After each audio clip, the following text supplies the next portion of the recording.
Bueno, ya regresamos después de estos pequeños problemitas técnicos que ha habido por la cuestión de la lluvia y todas estas cosas. Queremos retomar este tema que estábamos hablando antes de ir a este corte, que era justamente el problema de la alimentación, de la nutrición, que es importante en estas enfermedades. Doctor, nos estaba platicando cómo esta alimentación influye en estas amigdalitis. Platíquenos un poco de eso. Ok, ya habíamos hablado con la doctora del tema como de que pues realmente los niños están manejando mucha toxicidad. Es muy triste que el consultorio llegue obviamente para amigdalitis, todas las enfermedades es triste, bueno, no tanto, pero si nos van a pagar no es tan triste. Pero es muy triste que haya niños que estén llegando por migraña. Sí, sí es cierto. Y todas las migrañas, escuchen, los que están escuchando del otro lado del programa, todas las migrañas son por toxicidad. Si no tienes un tumor en la cabeza, son por toxicidad. Todas las migrañas de alimentación. Entonces, imagínate qué no le van a hacer a nuestra garganta. Es tremendo. Así es. Entonces, estos cortes nos hacen como sacarnos de onda, pero ahorita agarramos la onda. Otra vez el hilo. El hilo. Entonces, necesitamos tener una buena alimentación para que los niños estén bien nutridos y sanos. Doctor, cuando hablan de toxicidad, ¿podría explicarnos para la gente que nos ve a qué se refiere cuando dice toxicidad? Cuando una persona, sea niño, adolescente, adulto, rebasa la capacidad de metabolizar algún alimento. Okay. Entonces quiere decir, cuando yo estoy diciendo toxicidad, estoy diciendo que aparte de consumir alimentos tóxicos, está consumiendo en cantidades en demasía que el cuerpo no puede desintoxicar, o sea, no puede eliminar. Entonces, al no eliminarlos, produce una toxicidad y produce N cantidad de enfermedades.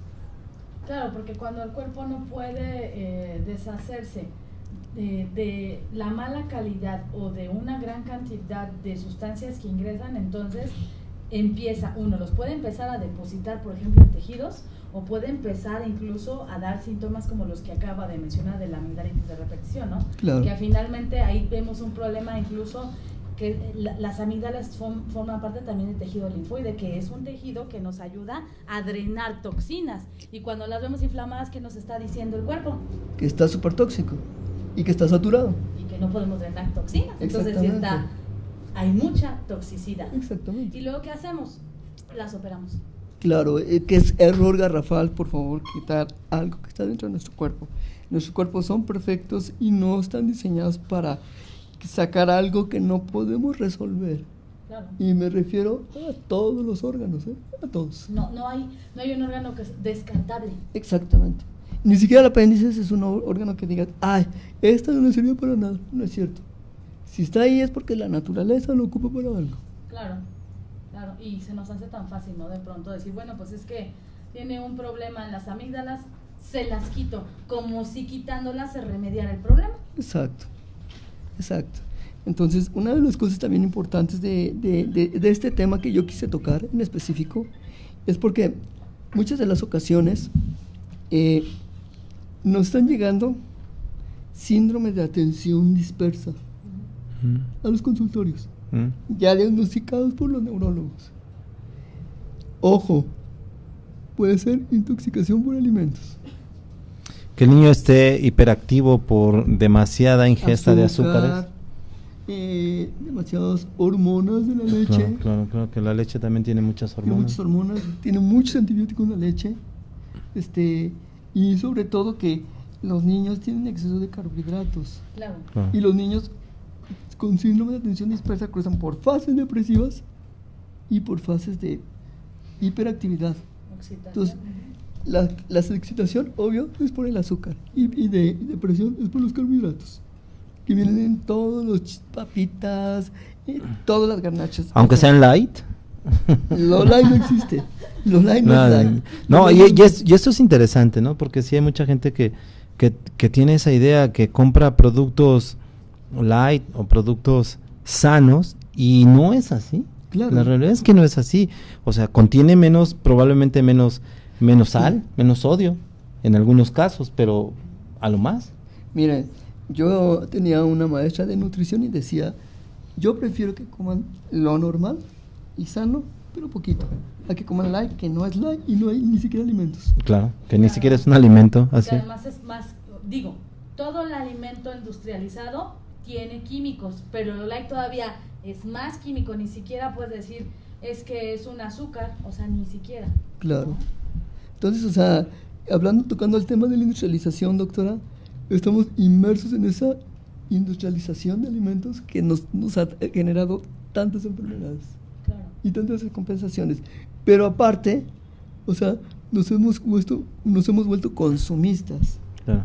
Y como consumistas, inmersos en un mercado donde lo que ellos ofrecen a la vista es lo mejor. Ellos dicen eso, entonces lo consumimos. Claro. Lo consumimos. Claro.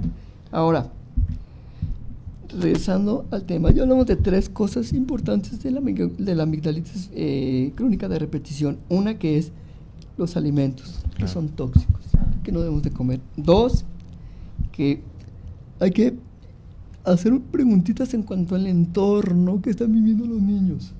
Y 3, que ese niño realmente, qué tan amado se siente en su hogar y tan seguro. Un niño que se siente amado y seguro en su casa no se va a enfermar de nada, absolutamente de nada. No podría enfermar. ¿Y solo es un factor que tiene que ver con el hogar? ¿O también entran en juego, por ejemplo, aquí los niños que entran a la escuela? Porque a veces esta es una enfermedad que es común en niños que van a las guarderías, por ejemplo, ¿no? O que están en el kinder, en los primeros años de la primaria y constantemente están presentando estos cuadros. ¿Solo es que los niños tienen estos conflictos o también tiene que ver con que la maestra es un poco tirana, con que la maestra es un poco amenazadora o que quien cuida a los niños o quien está al cargo de ellos está abusando de esta autoridad? Ok, eso depende mucho del interrogatorio, pero algo que es importante mencionar aquí es que los cambios para nosotros los adultos son muy fuertes y severos. Claro. Ahora mismo, a mí me invitan a un programa, estoy nervioso y es un cambio para mí, pero pues claro, como soy adulto... Y se nos cae el sistema. Y se cae el sistema, pues peor.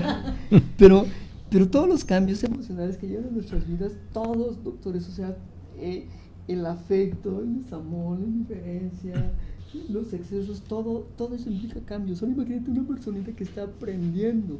Claro. Y que está reseteando su información de cómo debe de comportarse, de cómo debe ser afectivamente, de cómo debe amar, o sea, con todas esas limitantes. Entonces, imagínense en los niños cómo repercute tan fuerte los cambios. Ahora, si están en un grupo como de guardería, lo más lógico era que los niños estuvieran en sus casas, en el calor de hogar. materno de hogar. Obviamente hay mamás que tienen que salir a trabajar, tienen que dejarlos en guarderías. Y obviamente hay papás que, por supuesto, tienen que trabajar siempre. Claro. Pero cuando regresan a sus casas y reciben la misma hostilidad y la indiferencia, imagínense. Claro. Yeah. Y por ejemplo, ya tenemos todos estos aspectos que nosotros tenemos que considerar cuando hacemos una consulta, cuando estamos checando a un chiquito. La homeopatía no es tan sencilla en el sentido de decir, bueno, nada más le doy esto, tengo 4 cosas, no es como dar un analgésico, no, que digo, ya el paracetamol le va a quitar el dolor. La homeopatía no va en ese sentido. Al corte, después del corte, si nos vamos a un corte todavía, ¿no? Bueno, vamos entonces a seguir hablando. Ahora no quiero. Ahora no quiero. Para hacer un diagnóstico homeopático tenemos que integrar todo lo que nos acaba de mencionar. Absolutamente todo. O sea, no solamente depende del éxito del medicamento que voy a elegir, como usted lo dijo, doctora, porque tiene que ver con muchos aspectos el medicamento que voy a elegir. Claro. Pero dependiendo del interrogatorio que yo haga, va a ser el éxito que va a tener el paciente en sanar. Entonces es muy importante que en el interrogatorio homeopático somos muy concienzudos en buscar los mínimos cosas que tal vez para la mamá no son tan importantes, pero para nosotros como médicos sí es muy importante, claro. Porque va a depender que yo tome el medicamento totalmente que va con el niño y que le dé una mejor curación. En esta etapa, o sea, que yo quiero decir algo importante, los síntomas mentales que pueda tener su hijo, los síntomas físicos, los síntomas, cualquier tipo de síntomas, sí hay un medicamento que va a ayudar con los síntomas mentales. Hay muchos medicamentos. Entonces, difícilmente un psicólogo, un psiquiatra va a decir que tiene algo para un síntoma mental. Claro, claro. Que no aturda al bebé y que no es una droga. Claro. Pero en homeopatía sí lo hay. Sí lo hay. Es importante. Sí lo hay. Sí. Sí lo hay. Por ejemplo, hay un medicamento que no usamos mucho y que los que saben de homeopatía sabrán que es el medicamento de pulsatila. Este es un medicamento que las emociones le ganan al medicamento y que lo podemos dar. O sea, si el niño se siente que no está bien querido, bien cuidado en su hogar, damos una pulsatila. Podemos darlo aquí. Este medicamento es oficialmente para mujeres. Claro. Pero en un niño que todavía no tiene diferenciación sexual, diferenciación de caracteres sexuales, masculinos, femeninos, podemos dar muy bien pulsatila. Cuando el niño se está enfermando porque su sistema inmune está bajo, porque los conflictos que tiene el niño de familia o personales le llevan a que pueda ser una faringoamigdalitis de repetición. Es un niño que va a estar llorando constantemente, inclusive puede ver una caricatura y el niño llora, entonces podemos saber que es un niño de pulsatila. Pues muy interesante esto porque también nos va a enseñar a observar las características que incluso mentales que están presentando nuestros hijos y así poderlos ayudar, ¿no? De otra manera. Vamos ahorita a un corte, ahora sí, es un corte oficial, no es un corte de luz como hace rato, pero vamos a un corte y ahora regresamos con el siguiente tema que vamos a abordar, que es ahora sí el del medicamento. ¿Cómo se elige un medicamento homeopático?